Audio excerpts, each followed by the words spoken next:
Hello friends, स्वागत है आप सभी का सीवीबीकल आर्ट्स क्लासेस में। अर्थशास्त्र के पेपर में जब कुछ समझ में नहीं आएगा तो क्या करेंगे? क्वेश्चन छोड़ कर आएंगे? नहीं दोस्तों, क्वेश्चन छोड़कर नहीं आएंगे, कुछ न कुछ लिख कर आएंगे। मैं आपको बता दूं कि बोर्ड की तरफ से और सरकार की तरफ से निर्देश जारी हुआ है कि जो है अगर कोई बच्चा कॉपी में कुछ लिखा है उस सब्जेक्ट से संबंधित, उस विषय से संबंधित और उस प्रश्न से संबंधित कुछ लिखा है तो उसे कुछ न कुछ नंबर दे दिया जाए। अर्थात मान लेते हैं किसी क्वेश्चन का जो है 5 नंबर का क्वेश्चन है और अगर कोई बच्चा जो है उसे लिखा है किसी प्रकार से बना के, तो उसे 5 में 5 ना देकर जो है कम से कम 2 से 3 नंबर उसे दे दिया जाए ताकि वो अच्छे नंबर से पास हो जाए। तो आपको घबराना नहीं है। मैं आपको यहाँ ये बताने वाला हूँ कि जब क्वेश्चन का आंसर समझ में नहीं आएगा तो क्या करेंगे, कैसे बना कर लिखेंगे, वही मैं आपको ज़बरदस्त तरीका बताने वाला हूँ। तो चलिए शुरुआत करते हैं। एक ऐसा मॉडल पेपर है, यहाँ पे ध्यान रखेंगे सबसे पहले जो क्वेश्चन की पैटर्न उसको समझना है और क्वेश्चन क्या पूछ रहा है ये भी आपको थोड़ा सा और ज़रूरत है समझने की। बहुविकल्पीय सवाल में कुछ बनाने के लिए है नहीं, आप इसका जो है आंसर अगर नहीं आता है तो अपने हिसाब से जो भी आपको उचित लगे उसमें टिक मार देना, ठीक है। एक आंसर तो आपको टिक करना ही होगा इसमें। तो ये क्वेश्चन जो है 10 नंबर का, तो आपको इसमें जुआ खेलना ही होगा, आपको इसमें अपने हिसाब से जो इसमें लिखना पड़ेगा। लेकिन अगर मान लीजिए इस प्रकार से क्वेश्चन आता है, 3 नंबर का सवाल है, समझ में नहीं आएगा क्या लिखें, तो उस टाइम पे क्या करेंगे? थोड़ा सा अपना दिमाग लगाएंगे और ठंडे दिमाग से इत्मीनान से सोचेंगे और उसका आंसर लिखेंगे। देखिए, औसत आय की गणना कीजिए। सवाल पूछा है कि औसत आय की गणना किस प्रकार की जाती है। तो औसत आय क्या होता है, औसत आय के बारे में क्या होता है, इसको थोड़ा सा समझने की कोशिश करिए। देखिए, जब प्रति व्यक्ति आय होती है उसी को प्रति व्यक्ति आय को औसत आय के नाम से जाना जाता है, ठीक है। अगर आप स्कूल गए होंगे या फिर कुछ पढ़े होंगे कहीं तो आपको अच्छे से पता हो जाएगा, नहीं पढ़े हैं तो थोड़ा सा समझने की कोशिश करना। औसत आय जो होता है उससे प्रति व्यक्ति आय को औसत आय कहते हैं। तो प्रति व्यक्ति आय या औसत आय की गणना जो होती है वो कुल जनसंख्या, जो कुल राष्ट्रीय आय होता है, कुल राष्ट्रीय आय जो होती है, ठीक है, कुल राष्ट्रीय आय में जो है कुल जनसंख्या से भाग दिया जाता है। कुल जनसंख्या से भाग देंगे तो प्रति व्यक्ति आय या औसत आय निकल जाती है। यही जो होती है इसकी गणना होती है। तो इसका परिभाषा लिखेंगे और उसके बारे में थोड़ा सा उसका फार्मूला लिख देंगे कि जो औसत आय होता है वो कुल राष्ट्रीय आय में कुल जनसंख्या से भाग देकर औसत आय प्राप्त किया जाता है। इसे प्रति व्यक्ति आय के नाम से जाना जाता है। ऐसे इसका आंसर लिख सकते हो, ठीक है। अगला है कि अर्थशास्त्र में बाजार की परिभाषा लिखिए। देखिए, आप सभी अच्छे से जानते हैं जब क्वेश्चन समझ में ना आए तो बनाकर कैसे लिखिए, वही तरीका समझना आपको। अर्थशास्त्र में बाजार सभी लोग जाते हैं ना, कोई दिक्कत किसी को होता है, सब लोग बाज़ार गए होंगे।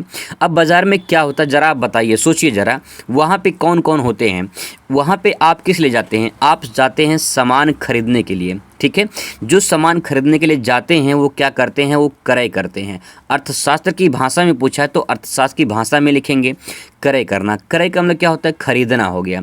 जब आप बाज़ार में जाते हैं तो बाज़ार में किस लिए जाते हैं? कोई चीज़ खरीदने के लिए जाते हैं, ठीक है, या फिर खरीद के खाते हैं या खरीद के लेकर आते हैं, तो क्रय करना मतलब खरीदना हो गया। अच्छा, ये पॉइंट हो गया पहला। दूसरा ये है कि जो सामान बेचा है, दुकानदार से जिससे सामान लिए हैं वो सामान को बेचा है, तो बेचना क्या कहलाता है? विक्रय कहलाता है। आप क्रय विक्रय के बारे में सुने होंगे, है ना। तो यहाँ पे 2 शब्द मिला हमें, एक तो क्रय मिला और दूसरा मिला विक्रय। तो क्रय का मतलब क्या होता है? खरीदना, और विक्रय का मतलब होता है बेचना। अर्थशास्त्र की भाषा में हमें 2 पॉइंट मिल गया। अब बना के लिखिए आराम से, क्या दिक्कत है। बाजार में किसी वस्तु का लेन देन होता है। क्रेता मतलब खरीदने वाला, विक्रेता मतलब बेचने वाला, उसे क्रय विक्रय की जगह क्रेता विक्रेता भी आप कह सकते हो। तो बाजार एक स्थान है, बाजार क्या है? एक स्थान है, और वहाँ पे जाते हैं लोग और वस्तु का लेन देन करते हैं। यानी क्रेता, एक तरफ क्रेता अर्थशास्त्र की भाषा में बता रहे हैं, ठीक है, वहाँ पे ही लिखा है अर्थशास्त्र की भाषा में बताना है, और विक्रेता, क्रेता और विक्रेता ये 2 लोग इकट्ठा होते हैं और 2 लोग इकट्ठा होकर वस्तुओं का लेन देन करते हैं, तो इसे बाजार के नाम से जाना जाता है। अगर आप इस प्रकार से लिख दोगे ना तो गारंटी दोस्तों की 3 में 3 नंबर मिलेगा, क्योंकि आप सही तरीके से उसका आंसर लिख रहे हो। अगर मान लेते हैं 3 में 3 नहीं मिलता, 2 नंबर पक्का आपको मिल जाएगा, और अगर आप छोड़ कर आएंगे तो कुछ नहीं मिलेगा। इसीलिए मैं आपको बता रहा हूँ कि कैसे आप लिख सकते हो। अगला देखिए, वाणिज्यिक बैंक से क्या तात्पर्य है? वाणिज्यिक बैंक का मतलब क्या होता है? व्यावसायिक बैंक। जैसे के तौर पे दिखा दें आपको, जैसे आपने भारतीय स्टेट बैंक के बारे में नाम सुना होगा, पंजाब नेशनल बैंक के बारे में नाम सुना होगा, बैंक ऑफ बड़ौदा का नाम सुना होगा। जैसे यस SBI है, स्टेट बैंक ऑफ इंडिया, ठीक है, जैसे BOB है, बैंक ऑफ बड़ौदा, जो ये बैंक होते हैं ये व्यावसायिक बैंक के अंतर्गत आते हैं। इसमें अपना जो जैसे कोई खाता खुलाना चाहता है तो खाता खुला के पैसे का लेन देन कर सकता है। तो आप कह सकते हो उसके बारे में, इतना समझ गए ना। अब लिखो उसके बारे में। जो वाणिज्यिक बैंक वो बैंक होते हैं जिसमें कस्टमर यानी जनता, दुकान मतलब सॉरी जो उपभोक्ता है, ठीक है, उपभोक्ता अपना खाता खुला के पैसे का लेन देन करता है। ऐसे अपनी भाषा में लिखेंगे, कोई दिक्कत नहीं है, सही हो जाएगा, ठीक है। पूरा नंबर नहीं मिलेगा तो कुछ तो जरूर मिलेगा, अपनी भाषा में ऐसे आपको लिखना है। तो इस प्रकार से आंसर देंगे तो दिक्कत नहीं होगी। अगला है अस्फीति अंतराल क्या होता है। अब अस्फीति अंतराल आपको समझे नहीं आ रहा भाई ये क्या लिखा है, इसका सेंटेंस समझे नहीं आ रहा है, तो इसका आंसर कैसे निकालेंगे देखिए ज़रा। सबसे पहले यहाँ पे कीवर्ड को समझना है। जैसे अस्फीति लिखा है तो अस्फीति का मतलब आप समझ लीजिए कम होना, ठीक है, कम होना। अब किस चीज़ का कम होना, किस में कम होना, तो मैं आपको सिंपल वर्ड में समझाऊं। जैसे मान लीजिए किसी वस्तु की मांग हो रही है, ठीक है, किसी वस्तु की मांग ज़्यादा हो रही है और जो है मांग बढ़ रही है, और उसके बाद जो है जो पूर्ति है वो घट रही है, या फिर मांग बढ़ रही है पूर्ति घट रही है, या फिर पूर्ति बढ़ रही है मांग घट रही है। तो इन दोनों का जो अंतराल होगा मांग और पूर्ति का, ठीक है, उसको कहते हैं अस्फीति अंतराल। जितना मांग है उतनी पूर्ति नहीं हो पा रही है, या फिर जितनी पूर्ति है उतनी मांग नहीं हो पा रही है। तो इन दोनों का जो अंतराल होता है इसी को अस्फीति अंतराल के नाम से जाना जाता है। तो ऐसे आप अगर लिखेंगे तो दिक्कत आपको नहीं होगा। इस प्रकार से आप यहाँ पे जो कुछ क्वेश्चन दिए रहते हैं आप उनको अच्छे से लिख सकते हो सोच के, ठीक है, बशर्ते कि थोड़ा सा आपको ध्यान रखने की ज़रूरत है। जैसे यहाँ पे दिया क्वेश्चन है कि बचत को निर्धारित करने वाले तत्व कौन कौन से हैं। तो ऐसे बचत का मतलब क्या होता है, जैसे मान लीजिए आपके पास 100 रुपये है, 100 रुपये में से जो है आप 80 रुपये खर्चा कर दिए हैं, उसमें से 20 रुपया बचत कर लिए हैं, तो 20 रुपये बचत है। तो 20 रुपये बचत करने के तत्व कौन कौन से हैं इसके बारे में आपको बताना है कि किस प्रकार से पैसों को बचत कर सकते हो। तो अपनी भाषा में आप ऐसे भी लिख सकते हो इसे। ऐसे ही दोस्तों आपको इन सवालों को जो यहाँ पे सवाल देंगे इनको भी ऐसे समझ के आपको लिखने की ज़रूरत है। मैं थोड़ा हिंट दे रहा हूँ। जैसे देखिए भारत की वर्तमान मुद्रा प्रणाली की किन्हीं 3 बिंदुओं का बारे में वर्णन कीजिए।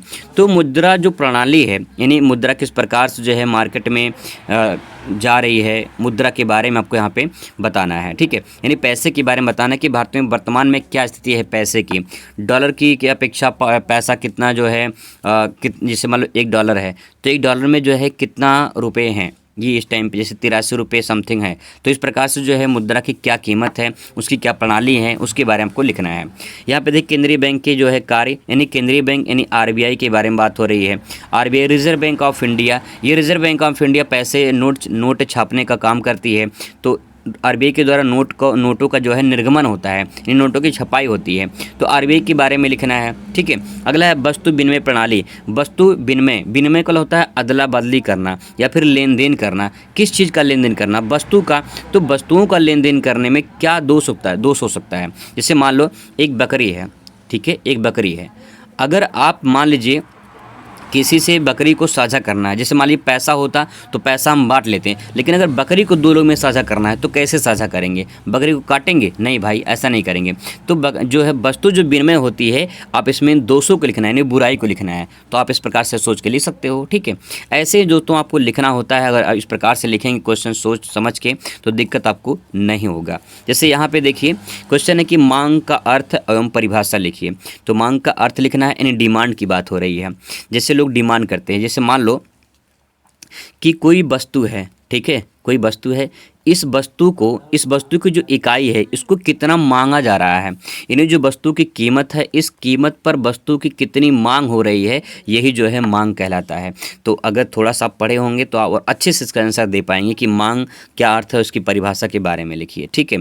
जैसे कुल आय का उदाहरण से स्पष्ट कीजिए। कुल आय का मतलब क्या, कुल आय का मतलब आप समझ लीजिए कि राष्ट्रीय आय के बारे में बात हो रही है, ठीक है। तो राष्ट्रीय आय के बारे में यानी देश की जो राष्ट्रीय आय है उसके बारे में बताना है। जो वस्तुओं और सेवाओं को पूरे देश में लेखा जोखा तैयार किया जाता है उसके बारे में आपको बताना है। तो कुछ क्वेश्चन ऐसे होते हैं जिनका आंसर आप जो है बनाकर लिख सकते हैं। जैसे मुद्रा का कार्य बताइए। तो मुद्रा के कार्य में जो है आप क्या लिखेंगे, मुद्रा का क्या काम क्या होता है, किसी वस्तु को खरीदने में काम होता है, लेन देन में काम करने में होता है।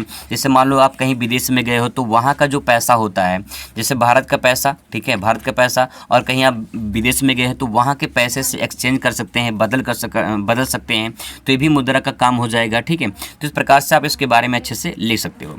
वही बात करते हैं अगर विस्तृत प्रश्न की, तो विस्तृत जो प्रश्न होते हैं इनको भी ऐसे सोच समझ के बनाकर लिख सकते हैं। कुछ सवाल ऐसे होते हैं जो बनाकर लिख सकते हैं, ठीक है।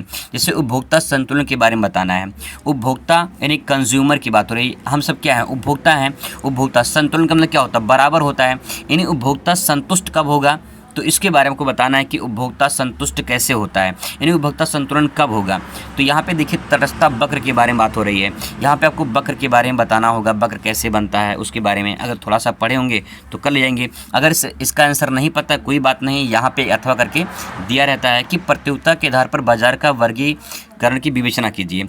तो देखिए बाज़ार में क्या प्रतियोगिता होती है कि नहीं होती है, कंपटीशन होता है कि नहीं होता है। जैसे मान लो आपके क्षेत्र में कोई बाज़ार है, वहाँ पे कपड़े की 5 दुकान है, तो उन 5 दुकान में क्या चलेगी, प्रतियोगिता चलेगी, कंपटीशन होगा, किस दुकान पे ज़्यादा कस्टमर आ रहे हैं, क्यों ज़्यादा आ रहे हैं उस दुकान पे कस्टमर। तो इसके बारे में जो है यहाँ पे आपको लिखना है, बना के लिख सकते हैं, कोई दिक्कत नहीं होगा, ठीक है।